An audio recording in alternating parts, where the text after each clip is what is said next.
বিশ্বাস ভঙ্গকারীকে দ্বিতীয়বার সুযোগ দিতে নেই। যেদিন কেউ তোমার বিশ্বাস ভেঙে দেয়, সেদিন শুধু একটা সম্পর্ক ভাঙে না, ভেঙে যায় তোমার ভেতরের নিরাপদ পৃথিবীটাও। তাই মানুষকে ক্ষমা করা যায়, কিন্তু একই বিশ্বাসঘাতকতাকে দ্বিতীয়বার সুযোগ দেওয়া যায় না। কারণ যে মানুষ একবার তোমার চোখের জল দেখেও নির্দ্বিধায় চলে যেতে পারে, সে দ্বিতীয়বার ফিরে এলে আরও দক্ষভাবে তোমাকে ভাঙবে। বিশ্বাসঘাতকতা কখনো দুর্ঘটনা নয়, এটা একটি সিদ্ধান্ত। আর যে একবার সেই সিদ্ধান্ত নিতে পারে, প্রয়োজনে আবারও নেবে।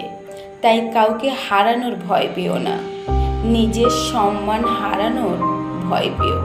কারণ যে মানুষ তোমার ভালোবাসার মূল্য বোঝেনি, সে তোমার দ্বিতীয় সুযোগের মূল্য বুঝবে না।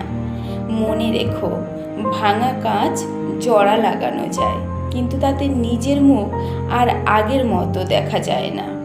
ঠিক তেমনই ভাঙা বিশ্বাসের উপর দাঁড়িয়ে কোনো সম্পর্ক কখনো সত্যিকারের বাঁচে না। তাই কিছু দরজা একবার বন্ধ হয়ে গেলে সেগুলো আর খুলে দিও না, কারণ সব ফিরে আসা মানুষ অনুতপ্ত হয় না। কেউ কেউ শুধু দেখে যেতে আসে তুমি এখনো আগের মতো বোকা আছো কিনা।